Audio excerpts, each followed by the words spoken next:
Good morning, friends. It's Deanna Williston from Our Blooming Catholic Life, and we've been studying Life in Union with Mary by Father Neubert. It's kind of how do you live your Marian consecration, which brings us to an interesting point. Matt Fradd has just released his book, Marian Consecration with Aquinas. It's a 9-day path for growing closer to Mary, the Mother of God.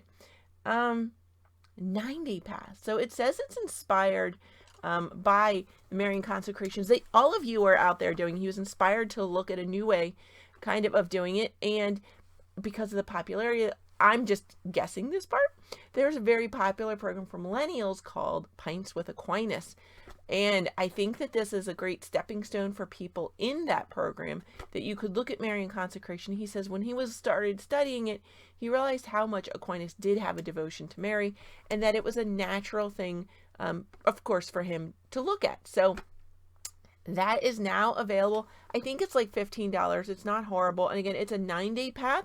So I have not reviewed this book at all. I'm not sure how the 9-day path compares with the normal 30 days. Most of the programs do a 30-day consecration to Mary, where you get into the new habit. And maybe if you've already been doing Pints with Aquinas, 9 days is all you need. I don't know. I have not seen the book yet. So if you are Matt Fradd and somehow, by the grace of God, you are watching this show, or you're a fan or have a connection and can get me a copy of this book, I'd be glad to review it. If not, I'm probably over my book budget for the month. So we are just going to move on. But check it out. If you read the book or grab a copy of it, please put a review down in the comments below so everyone knows about this new path. Okay, sorry about that. I just got back from a 2-day trip for a funeral for my husband's dear Aunt Joan. It was one of those very odd funerals because she'd been failing in dementia for a very long time, and it was just that final letting go. It wasn't like a sudden shock. It was the final letting go. And so it was a little bit different because we spent a lot more time with the family and with just with other family members that are a little more distant, like us, other cousins and whatnot, and just really took the time to celebrate her, share stories about her and about each other, and just grow closer as a family. So it's a little bit different when there's a horrific shock involved, right? And you're just clinging to each other more. And this, we had a little bit more distance, and so we could celebrate her life a little bit in a different way. And so that was a beautiful experience, but I will say I did not get much sleep. And so off we go. But I did get a decent amount of time in the car and in waiting rooms and stuff to read in the book. So I wanted to go over, we were doing the Ordinary Union with Mary section, and it was really just looking to how Jesus would have had a relationship with Mary and how he has a relationship with her now. Then we did Uniting with Mary in prayers that are addressed to her, like Holy Mother, hear our cry. The invocation of the names of Jesus and Mary, where sometimes you just can't make that big, deep, formal prayer, or you can't even form the words to do a spontaneous prayer. It's just too much for you. But just saying, like, Jesus. There's so much in that word sometimes, right? Like when you're a little kid, mom can mean 50, 60 different things, right? And so just being like, Mary, Mother of God, be with me now. Sometimes that's all you can muster to form in your words, but your heart is saying so much more. And it's okay to use that as a prayer. That's a great way to live a consecration. Some of them were really cute. Talking about different monks and friars and brothers and sisters over time and their devotion to Mary. And some of them might have a picture of Mary in their room, or recall Mary whenever they started something and be like, Mary, you submitted yourself freely to the will of God. As I enter this room, may all the actions I do in it include my submission to the will of God. And just remind me and pray that I may have the strength to do whatever it is in this room right now that God is calling for me. And then when they leave the room, some of them would be like, Mary, thank you for those prayers that you said for me, for helping me. I pray that It was enough. And I thank you for the opportunities that I was able to act upon through the intercession of your prayers. And just something like that as you go in and out of the room. Now, by the time they come out of your mouth, it may just be right? It doesn't have to be the full form of prayer. He's like, as you get used to it, you can say a lot more interiorly than you do exteriorly. So people might just hear you whisper Jesus or Mary's names, but that it's fully there in your heart. The presence of Mary. There have been saints through time, and the book talks about them, who would carry even a little statue of Mary, or again have her image. There was one who always imagined Mary sitting in the room somewhere with him, as a mother would, right? As Mary was with Jesus on his mission, so he imagined Mary throughout his day. And that was a beautiful idea, and just little images of Mary. And I know some of you may have issues with having images of Mary around your house.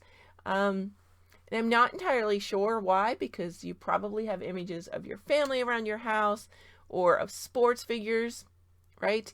You may have little remembrances of people and things all around. So why would it be any different than having figures of Mary around your house to help you remember her?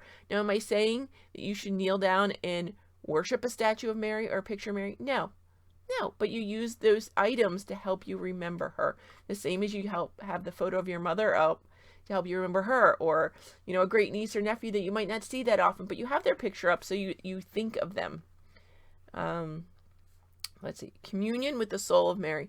Now that is the last one at union of thought, because that is the goal there. Communion with the soul of Mary because of her fiat. You want to be united in her fiat, that your will could be as strong as her will was. And then we go into union of will, right? The importance of this union, the practice, the consultation. Union with Mary during your temptations, to just have her there holding your hand. These are all very beautiful, and it goes through Mary then in different situations of life. Union with Mary in your general activity. Union with Mary during your spiritual exercises. So you can see every aspect of your life can be infused with Mary, much like Christ's own life was, and his ministry was infused with Mary. She followed him and was always there. Union with Mary in the practice of virtues, and especially with the union with Mary and the virtue of charity, or cooperation in her mission, the weapons of the Marian apostolate, and absolute confidence in Mary in her apostolate.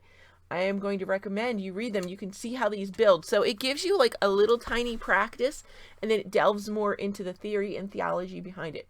Gives you a little practice, theory, and theology, and it just keeps building. And you're probably going to have to just stop and do this book slowly, do a little bit more, and go back in. He also mentions that he had an earlier book, if this would appeal more to you, My Ideal, Jesus, Son of Mary. And he told us that when we love Mary and practice devotion to her, it is actually Jesus in us loving Mary.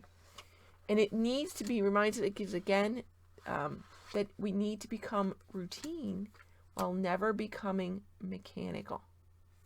I thought that was such a deep thought. We need to become routine without becoming mechanical. And that's true of all aspects of our spiritual life, right, friends?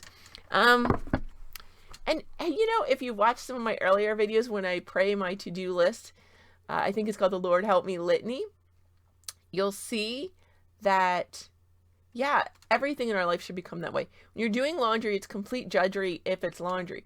But if it's a way for your family to be clean and healthy and present themselves respectably to the world, then it's not so much a chore. It's a blessing that you are giving your family. So you need to stop and look. When your chores become drudgery, go back and remember the blessing that it is to other people, or even to yourself. It really is a blessing to have clean clothes that fit. I totally learned that this weekend. And just to have good food to eat is such a blessing. A lot of people don't have that blessing. So take the time to really be intentional about what you're doing, and remember that it is a blessing. And if it's not a blessing, then you need to stop and look at that too, right? If you're feeding your family quick junk, and you're doing it, and maybe it's because you work a lot or whatever, stop. And I'm not judging you. I'm saying let's look for some new solutions. Meal prepping is a great solution for a lot of people. If you need to break a chain of the cheap fast food, Again, why are you eating fast food? Is it because you're lonely and you don't have time to prep and it's kind of sad to eat by yourself? Okay, let's get in a meals program. Even if it's an informal one that you make with your friends, maybe you eat at different people's houses, at different neighbors' houses if you're all lonely, or say, hey, I eat by myself every night of the week. Is there a night of the week that I could invite you and your family over? Or is there a chance that I could eat with you guys just once in a while? And that could be such a blessing for your family too, to learn from something new from a neighbor, right? Just to spend that time with them. So stop and think of different ways, different angles there, right? Maybe you just need some healthy recipes. Maybe your mom didn't cook for you either, and you could use some recipes. And there's someone out there in the community, friends, who has like a deep love of healthy cooking and no one to teach it to. So we need to start matching you up.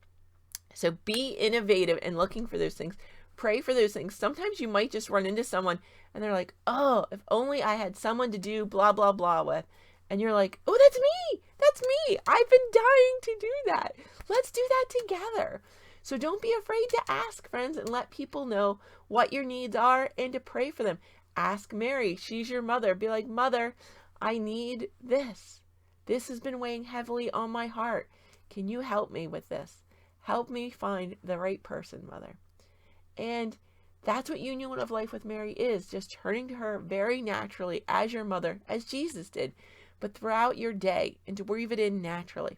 So we're going to look at this just another day or two, and then we'll move on to something new next week. God bless you, friends.